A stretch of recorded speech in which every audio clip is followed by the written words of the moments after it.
Dans ce document, nous allons voir différents calculs avec des nombres sous forme scientifique, des nombres relatifs et des nombres sous forme fractionnaire. Alors, premier exercice, des notations scientifiques. On a une multiplication, donc on va faire la multiplication, le produit des coefficients tout d'abord, 1,5 fois 1,1. Alors, 1,5 fois 1,1, on sait que ça fait 1,65. Voilà. Et puis maintenant, fois 10 puissance combien? Eh bien, on va multiplier les puissances de même base. Donc, on va additionner les exposants. Donc, moins 5 plus 3, ça fait moins 2. Deuxième exemple, toujours une multiplication. Alors, on multiplie les coefficients. 8 fois 2,5. Alors, 4 fois 2,5, ça donne 10. Donc, ici, ça fait 20. Et puis, fois 10 puissance, même chose qu'avant. Moins 8 plus 7. Donc, ça fait moins 1. Attention, ceci, c'est pas la forme qu'on veut, parce qu'on veut un seul chiffre avant la virgule, donc ça, il faut l'écrire comme 2 fois 10 puissance 1. Donc au total, ça fait 2 fois 10 puissance, alors 1 moins 1, c'est-à-dire 0. Alors, vous pouvez simplement l'écrire ça, 2, puisque 10 puissance 0, c'est 1. Troisième exemple, une division, même principe, on fait 1,3 divisé par 2, ça fait 0,65. Et puis ensuite, fois 10 puissance moins 3 moins 9, c'est-à-dire moins 3 plus 9, ça fait 10 puissance 6. Même chose que l'exemple d'avant, attention, ceci, c'est pas ce qu'on veut. Nous, on aimerait un seul chiffre avant la virgule. Donc, c'est 6,5 fois 10 puissance moins 1. Donc, au total, on a 6,5 fois 10 puissance 6 moins 1, 5.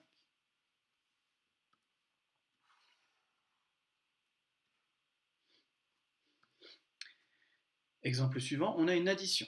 Attention, l'idée c'est qu'on doit mettre à la même base, en guillemets, c'est-à-dire la même puissance de 10. Ici j'ai du 10 puissance 7 et du 10 puissance 5, je ne peux pas additionner tel quel. Donc je vais devoir choisir une base, toujours en guillemets. Alors disons que je prends 10 puissance 7, comme ça le premier terme il est déjà bon. Le deuxième terme, alors j'aimerais mettre ça fois 10 puissance 7, donc ici j'ai dû multiplier par 100, pour aller de 10 puissance 5 à 10 puissance 7, donc ici je dois diviser par 100 pour avoir toujours une égalité, pour compenser. Donc ça fait 0,024. Et donc au total, ça me fait combien de 10 puissance 7? Donc j'en ai 1,44 et j'additionne 0,024, donc ça fait 1,464. Exemple suivant, une soustraction, même principe, on veut la même puissance de 10, on a du 10 puissance 5 et du 10 puissance 6, alors on va toujours rester avec du 10 puissance 5. Si vous choisissez de rester avec du 10 puissance 4, ou ici du 10 puissance 5, simplement à la fin vous avez encore un petit travail parce que vous ne tombez pas directement sur la notation scientifique. Donc ici j'ai dit 10 puissance 5, et ici je veux aussi du 10 puissance 5, donc je vois que j'ai dû multiplier par 10, donc ici je dois diviser par 10, donc ça fait 0,6. Et donc au final, 1,5 moins 0,6, ça donne 0,9 fois 10 puissance 5. Alors je dis au final, c'est pas tout à fait vrai, puisqu'ici c'est pas une notation scientifique, ça ici c'est pas la forme que je veux, moi j'aimerais du 9 fois quelque chose, donc c'est fois 10 puissance moins 1, donc au total ça fait 9 fois 10 puissance 4. Exemple suivant, une addition, toujours le même principe. Alors attention, il y a une puissance négative, donc je vais faire un petit peu attention, mais ça ne va pas avoir de grandes conséquences. Alors, on va tout mettre en 10 puissance 2. Donc, si je veux mettre ça en 10 puissance 2, je dois multiplier par 1000. Donc ça, je dois le diviser par 1000 pour compenser. Donc ça donne 0,0057. Le deuxième terme, je ne touche pas. Et ça me fait combien de 10 puissance 2, tout ça? Donc je dois faire 0,0057 plus 2,1. Donc ça fait 2,1,057. C'est une notation scientifique puisque j'ai un seul chiffre avant la virgule. Exercice suivant, des nombres relatifs.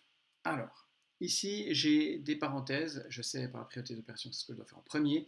Bon, dans la parenthèse j'ai un petit peu de travail, je vais y aller calmement. Alors, je vais déjà faire la division, j'ai le moins 12 plus que je ne touche pas. Et puis 15 divisé par 5, ça fait 3. fois 5, moins, puis même chose dans la deuxième parenthèse, c'est 2 moins 3 fois 5, 15. Ensuite, je calcule l'intérieur de la parenthèse, alors ici ça fait moins 9, et puis ici ça fera moins 13. Étape suivante, moins 9 fois 5, ça fait moins 45. Puis bon, moins 13, excusez-moi, moins 13, c'est une chose que plus 13. Donc au total, ça fait moins 32. Exemple suivant. Alors, on calcule l'intérieur de la parenthèse tout d'abord. Alors déjà, 3 au carré, bon, ça fait 9. Attention, on ne va pas prendre le moins avec. C'est priorité d'opération carré que je fais en premier. Donc 3 moins 9, ça fait moins 6. À la puissance 3, alors moins 6 fois moins 6 fois moins 6, ça va donner déjà quelque chose de négatif. Puis 6 fois 6, 36, fois 6, 216. Exemple suivant, je vais toujours faire les parenthèses en premier. Alors je mets le moins, parenthèse. Alors 4 fois 11, 44. 6 moins 44, moins 38. Divisé par 2, fois. Alors attention, ici par contre c'est le moins 2 qui est au carré, donc c'est moins 2 fois moins 2, donc ça fait 4. Alors bon, moins, c'est une chose que plus, c'est 38 simplement. Divisé par 2, ça fait 19, fois 4, ça fait 76. Dernier exemple sur les nombres relatifs. Alors de nouveau, j'ai des grosses parenthèses, j'ai déjà calculé ce que je peux dedans. Alors, moins 4 fois 5, ça fait moins 20. Moins 2 fois 10, ça fait moins 20 aussi. Dans cette parenthèse-ci, j'ai moins 4 plus 6 fois 4, 24. Voilà. Je vais finir de calculer l'intérieur des parenthèses. Moins 20, ça fait moins 40, moins 400. Et puis, moins 4 plus 24, ça fait 20. Alors, je fais la multiplication. Moins 400 plus 20 fois 20. Ah, excusez-moi, j'ai quand même bien fait une erreur. Ici, moins 20, ça fait moins 40, pardon. Je disais donc, moins 40 fois 20, ça fait moins 800. C'est cette fois-ci qu'il y a un 0 en plus. Et puis donc au total, ça fait moins 799.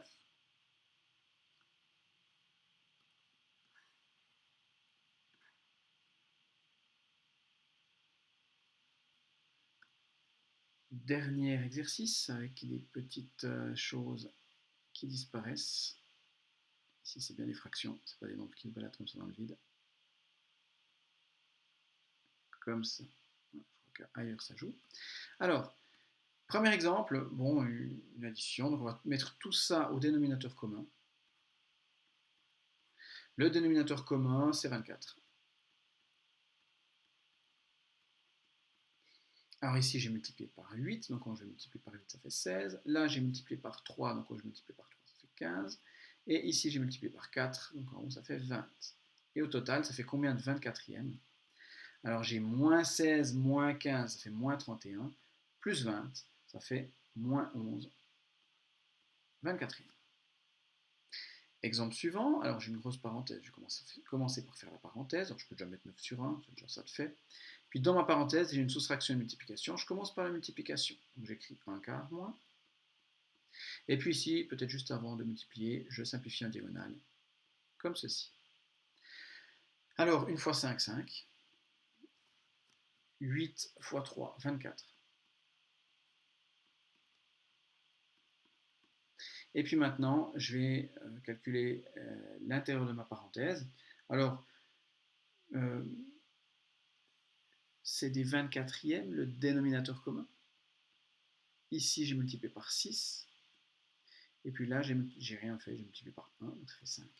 Donc au total, ça me fait dans cette parenthèse un 24e. Et puis maintenant, je peux simplifier en diagonale par 3. Ça fait 3, et ici, ça fait 8. Donc ça me fait finalement 3 huitièmes. Le C. Alors le C peut faire peur parce qu'on se dit oh là là, c'est quoi cette chose là, des divisions, enfin des fractions de fractions, mais comme je viens de le dire d'ailleurs, c'est des divisions. Donc c'est-à-dire que ça, je peux l'écrire comme 5 neuvièmes divisé par, entre parenthèses, 1 plus 2 tiers. C'est tout simplement ça. Ici, c'est 1 sur 1. Puis, je vais pouvoir calculer l'intérieur de ma parenthèse. Donc, pas de panique, tout va bien. Alors, mais attention à la priorité des opérations, je calcule déjà ce qui est ici, hein, puis ensuite, je m'occuperai de la division. Alors, je mets un dénominateur commun, c'est-à-dire 3, comme ceci. Et puis maintenant, j'additionne, donc ça fait 5 neuvièmes, divisé par 5 tiers. 5 tiers, c'est juste. Maintenant, diviser par 5 tiers, ça revient au même que de multiplier par l'inverse de 5 tiers, c'est-à-dire 3 cinquièmes. Puis là, je peux simplifier pas mal de choses. Ça se simplifie. Et ici, ça se simplifie aussi. Donc au final, en haut, il reste 1 et en bas, il reste 3. Exemple suivant. Alors, 12 moins, je fais déjà la multiplication. Mais avant de pouvoir la faire, il faut peut-être déjà que je transforme 4,6 périodique en fraction. Alors comment on fait ça? Alors je le fais ici, 4,6 périodique. Hein, je coupe en deux, je dis ben, c'est d'une part la partie entière 4, d'autre part la partie décimale, périodique ici. Et puis je sais que ça va donner des neuvièmes. Alors 0,6 périodique c'est 6 neuvièmes. Et puis 4 c'est combien de neuvièmes? C'est 4 sur 1 si vous préférez, donc j'ai fait x 9, donc ça fait 36 neuvièmes. Donc au total ça me fait 42 neuvièmes. Voilà, maintenant je peux faire cette soustraction. Alors, je peux simplifier, on remarque ici comme ça. Et puis ici, ça fait 1. Et puis ici, ça fait 21. Donc finalement, ça me donne juste 21. 21 sur 1. Donc je peux le faire carrément comme ça, on sait faire depuis longtemps. Ça fait donc moins 11. Qu'est-ce que je dis? 21 moins 9. Voilà. Dernier exemple. Alors, on a déjà les signes, hein, peut-être. On a du plus, du moins, du plus, donc ça va donner moins. Comme ça, j'ai évacué le problème du signe. Maintenant, j'ai une division ici, je vais la remplacer par une multiplication. Donc 5 sixièmes, je ne touche pas. Divisé par 3 quarts, c'est la même chose que fois 4 tiers. Et puis j'ai toujours à la fin le fois 4 tiers.